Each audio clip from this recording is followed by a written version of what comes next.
Hello, everyone. Welcome to another segment of Business Spotlight interviews. We are here today with Daniel Brener from AleFi, and he is here to tell us a little bit about his company and his story. And without further ado, tell us a little bit about yourself, Daniel. How are you? I'm good, Anapaula. Thank you so much. Thanks for having me here. Let me start by telling a little bit about me. I'm from Brazil originally. I'm based in Miami currently. But I've been in the US for about 10 years. Before that, I lived in Israel for a few years. I also served the military there. Then I moved to the US for college. I studied here finance and marketing. And after I graduated, I went to work for some big consumer product goods companies, both in the US and in Canada, in a few finance roles, until I decided to become an entrepreneur. Fantastic. So you have a little bit of experience being an entrepreneur. Now about almost 5 years. I can't say it's a lot, but I feel like I learned a lot in these past few years. I started out my first company, which I actually sold, was related to the franchising business. And then we started AleFi at the beginning of 2021. So it's been 2 years now. Fantastic. And tell us a little bit about AleFi. How did the idea come to fruition, and how's it going so far? Yeah, so it started actually very organically. I was visiting with the person who is now my partner in AleFi, my co-founder, Mike, which also had a finance background. He was in investment banking. And funny enough, we found ourselves asking our friends about what to invest in the stock market. Where are you investing? And people would take screenshots over their cell phones and share with the groups of people on WhatsApp.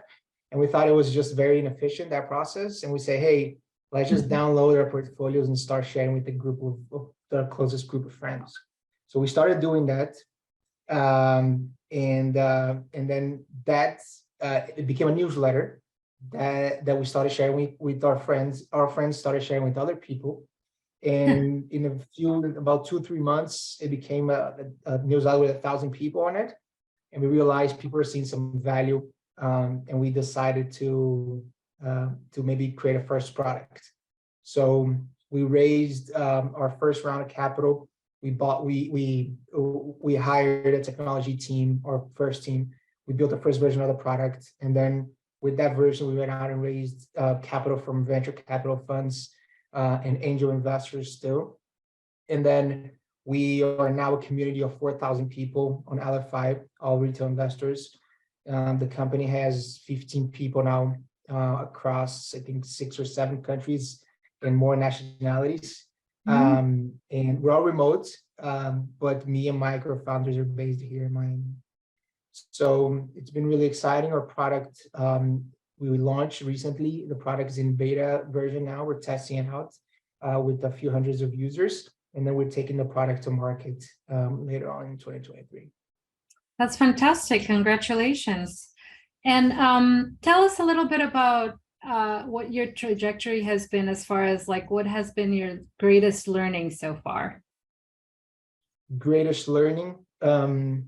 There's so much.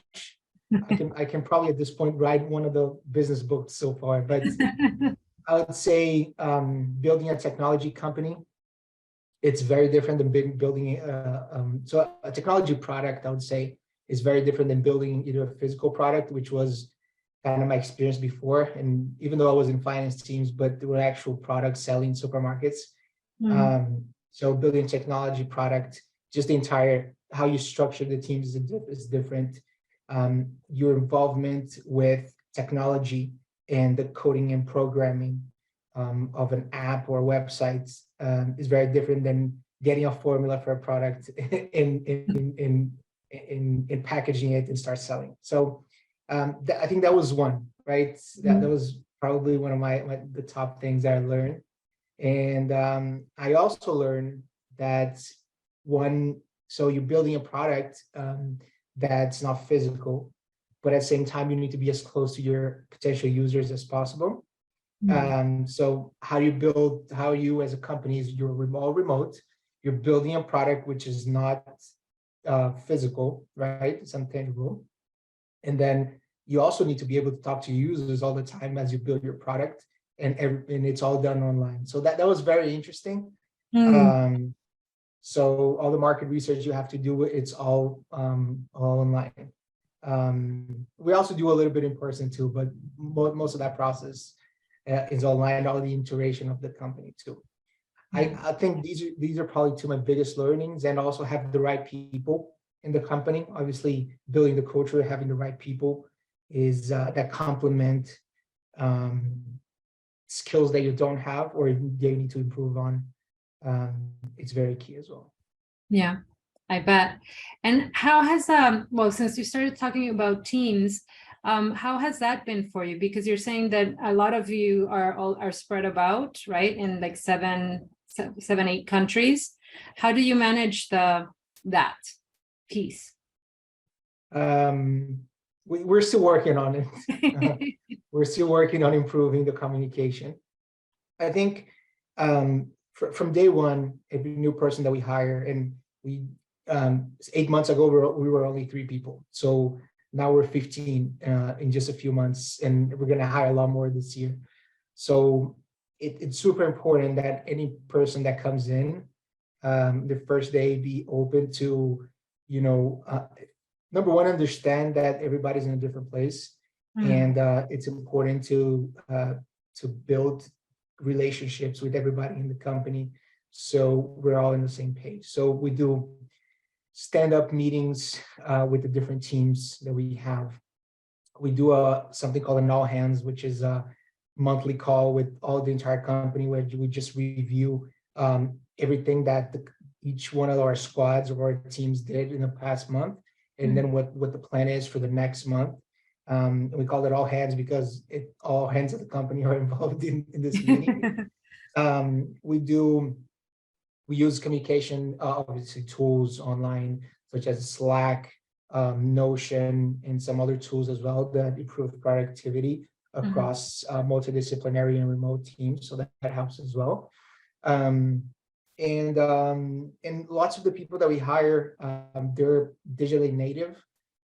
So they kind of come with that understanding that we're only remote already. And that adds to the table to their previous experience in different companies, always helping us improve processes and improve communication in the company. Hope that answers your question. No, absolutely, it does. I think I like to ask that question to, especially lately, to many business owners, because I know that coming out from the pandemic, a lot of people had to do a lot of readjustments. Some of us were already used to digital communications, and we already were using it as part of our business tools. But a lot of people had to do to get adapted to the new way of doing business and to being in communication. But it wasn't just about doing the business, it's also how do you keep your teams together through all this new communication. So that's why I like to ask that question. Exactly. We're actually starting this month, we're actually doing a happy hour. So it's a virtual happy hour for the entire company. That's something we're doing. How do you manage the time zones? I think that I heard somebody say somewhere that there's always like 2 hours that it's like safe for all the time zones. I don't know what time zone that is, but yeah, I don't know either.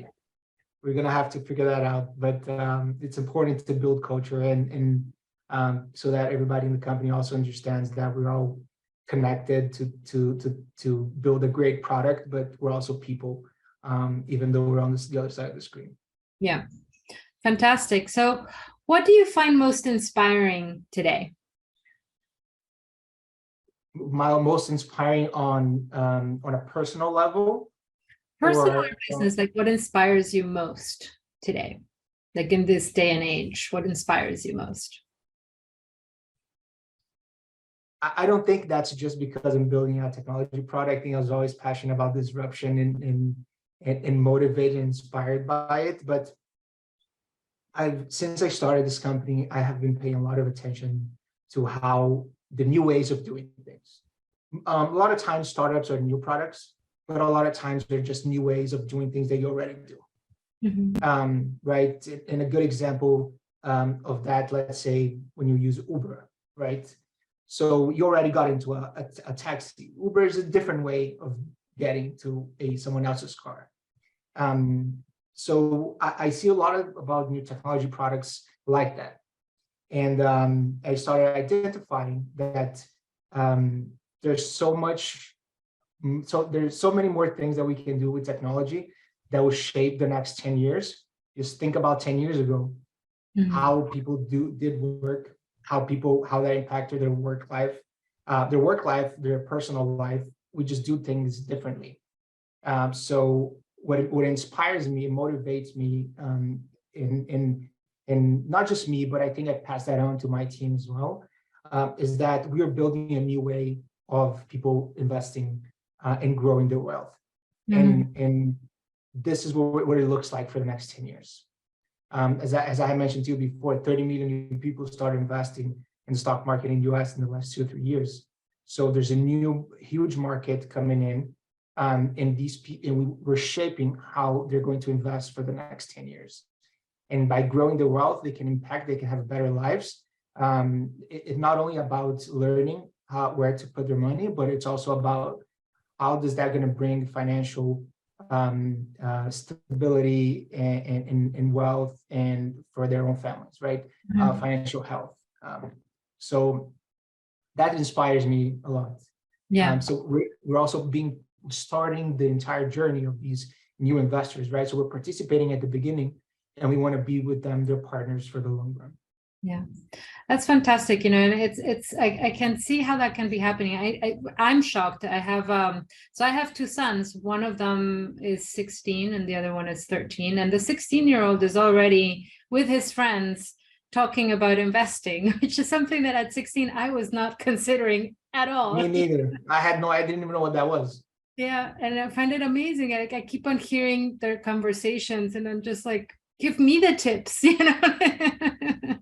and the learning. So that's fantastic. Tell me a little bit about your biggest challenges that you've had to overcome.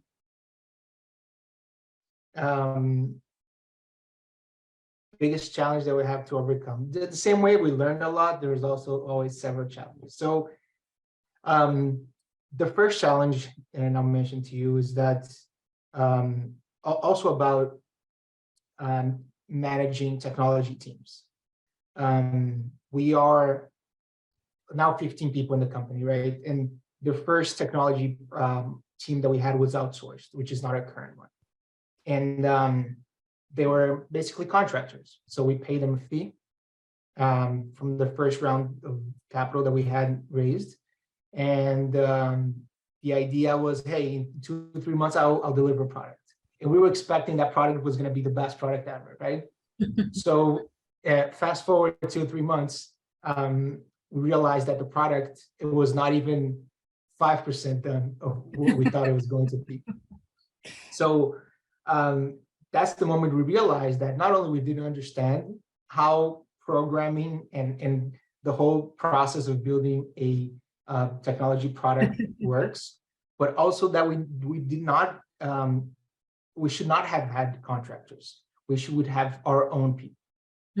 So that was our challenge number one, I'd say, with the company, was finding the right tech talents to build, that's aligned with our mission, and to build the product that we want and that we envision.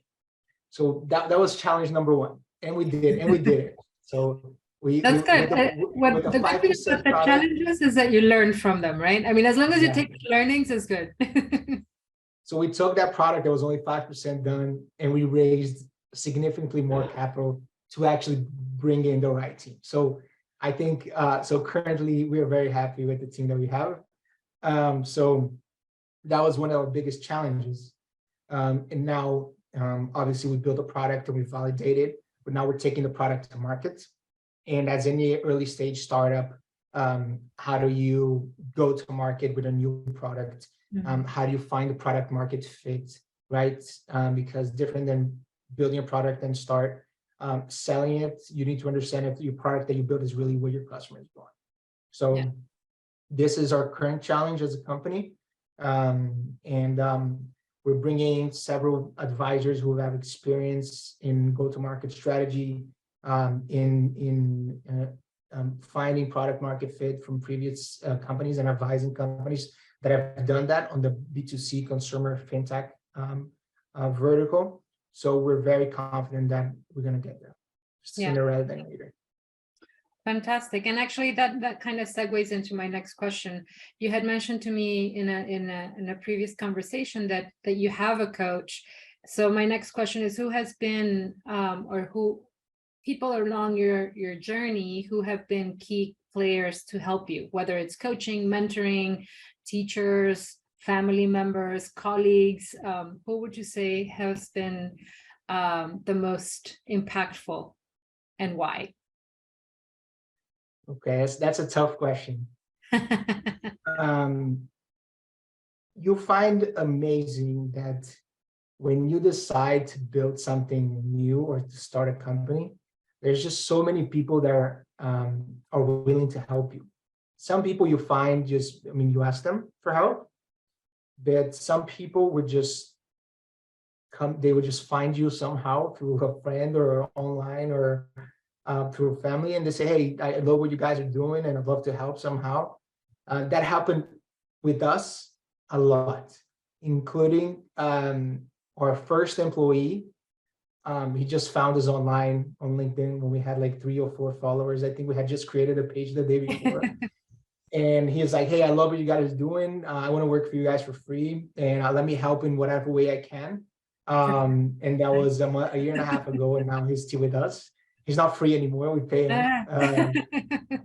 But he does a really good job, and he owns, he wears several hats. We're always giving him challenges and he's always up to it. So I think there's so many people that helped me along this journey in different phases. When I didn't know what a startup was at the beginning, there are people who came in and say, hey, this is what a startup is. Startup is a company that's designed to grow fast.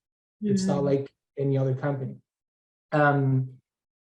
If I had to name one person across these almost 2 years, I would say he's one of our advisors, who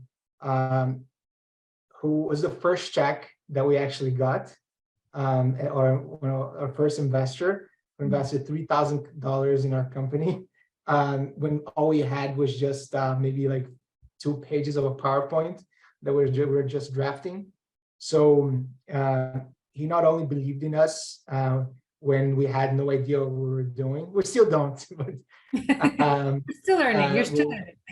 Yeah, when it was just an idea, and he's helped us along from launching the product, from connecting us to other people, to other advisors, to potential investors, to on a personal level as well. So not only helping us out and advising us on the company side, but also on the personal side. So that one person has been a factor in our so far what we accomplished so far with the company, and I'm sure he's still going to continue to contribute for the long run. Yeah, that's great. And do you have any favorite quotes or sayings that you live by? I know that throughout our typically when I ask this question to other business owners and entrepreneurs, there's many that you might have used throughout your life, but currently, what would you say is like your main go-to saying or motto or quote? Okay, there's no preparation for this. Just want to make clear for everybody that's listening, that's watching it. I think there's 2, but I'm going to just tell you one of them. And it's, to dream big costs the same as dreaming small. So there's no reason to dream small, right? I like that. I read that in one of my first business books that I read almost a little bit more than 10 years ago. And I just when I was still in college, still learning, trying to figure out what I wanted to do after I graduate. So I read this story about these 3 guys actually out of Brazil that built a huge empire of companies. And that's probably one of the biggest lessons, and I've kind of lived by it since then. I don't want to build just a okay product with AleFi. We want to build a great product. Yeah. So we're dreaming big here that we can impact the industry, impact the life of our users, not in a small way, but in a big way. So yeah. That's fantastic. And yes, and you'd be surprised how many people forget about dreaming and dreaming big. There are a lot of big dreamers, but there's a lot of others that have just kept themselves small. So that's definitely a good one to have. exactly. What has been like the main learning that you've had about yourself during this journey, your entrepreneurial journey? About myself? Yeah. I would say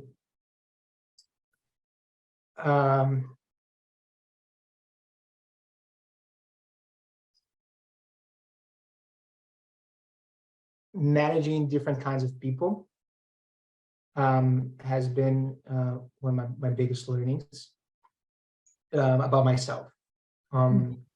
I over my career so far, I probably hired about 80 people for the different project companies and in my entrepreneurial experiences I had. With AleFi, it's a more diverse group or team. And not only because the different countries and different backgrounds in terms of skills and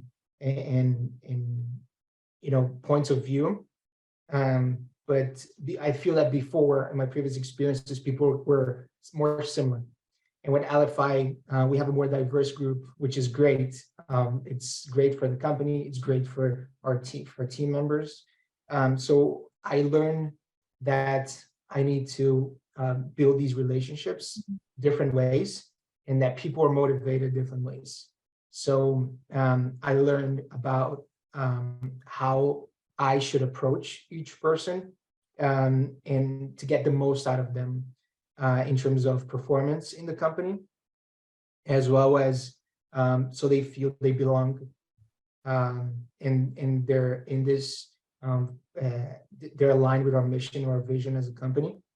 So how do we I learned how to manage different people different ways and motivate them, inspire them at the same time. Yeah. Which before I always did it the same way. So I think that was probably my biggest personal learning. And one more thing I'm going to add is that my first daughter was born the same year that we started AleFi. Oh, wow. 2021. So I had two babies at the same time. Yes. And I learned also on the personal level how to probably balance my work life a little bit better. I've always, worked extra hours, always wanted to deliver results faster and faster. I still do, but I feel that now that I have someone that depends on me and my wife, I'm able to balance it better and be more productive when I'm dedicating my time to the company.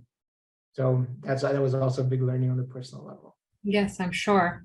And what advice would you give to anyone who's thinking of starting a business? Okay, I think I have three main ones. The first one is, and that's also something I learned with building a technology company. It's build a product that customers really want, and that's going to solve their hair on fire problem. That's also a quote from a company, accelerated company. So what you're trying to build is a product that's going to solve a hair on fire problem, right? So that's one. Build a product that people want, and that's going to solve a hair on fire problem.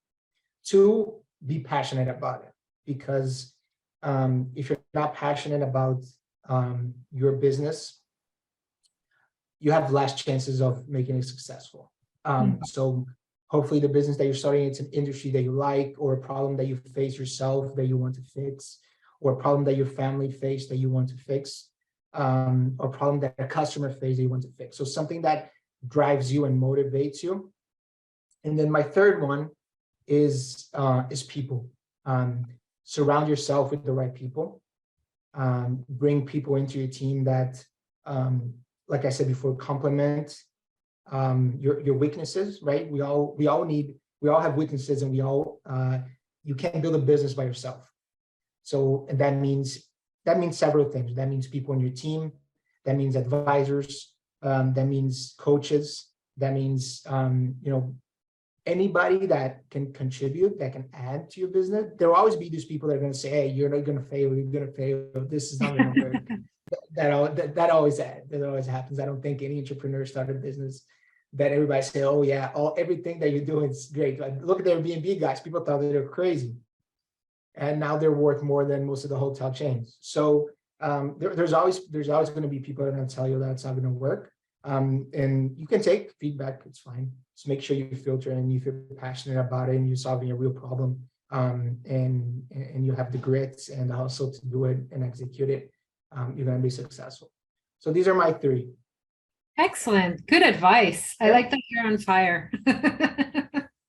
Exactly. Something you have to solve now. Yeah, no, it's like I can't wait. So before I leave you, just what's the advice that you would give to an 18-year-old self? So you when you were 18, what's the best advice that you would give yourself? Get into technology earlier. I took too long. I think a lot of the people who, when I was 18, I was deciding what I wanted to do in college, and I was passionate about finance. I still am, but I did not have enough. I would say number one, exposure to people in technology. Obviously, I used several software products, but not anybody was building one. So I got in too late into the game. So if I wanted to, actually, sorry, not too late. I think I'm still young to be in technology, but if I could start that earlier, I think I would have, because that's, I don't want to say that's the future because it's too cliche, but the careers are shaping now that you should choose in college. Believe you should choose something that you're being prepared for a career that doesn't exist yet. Mm-hmm.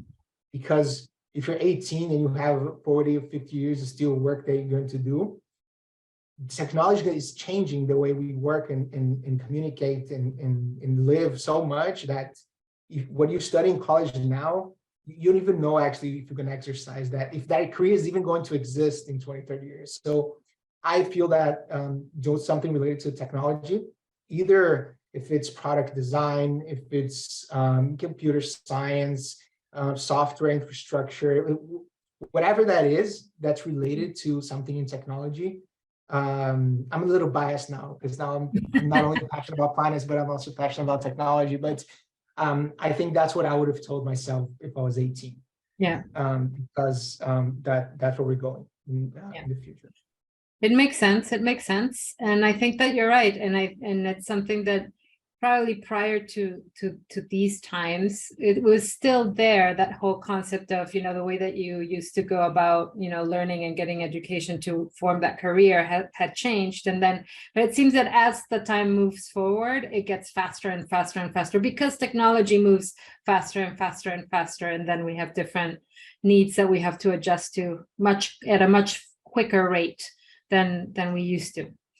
But so thank you so much for joining us. Before we leave, can I ask you, is there anything else that you would like to add on to our listeners that you would like them to know about AleFi or you, or just life in general? Sure. Our product just launched, right? As I mentioned, our beta version of our product. So we're always open to people want to download our app and test it out, give us feedback. That's how we improve. That's how we make it better, and that's how we get to building a product that people really want, and that solve their hair on fire problem. So I'm just gonna leave with if you guys want to learn a little bit more about the company and about the product that we're building, we're always happy to chat. And if you want to learn about investments, download our app and become a user. Excellent. Fantastic. Well, I will definitely make sure to put on that information in the newsletter so that people can Sure. contact you. And thank you so much for your time and for spending some time with us and providing your wonderful experience to our listeners, or viewers rather. Yep. Thank you so much for having me here. It was great. And I'm always open. I also know a bunch of other entrepreneurs if you ever want to meet them as well. Some great stories, which I learn a lot from, and I get other people can learn as well. Yes, absolutely. Send them my way. Would love to talk to them. Sounds good. Thank you, Daniel. Thank you.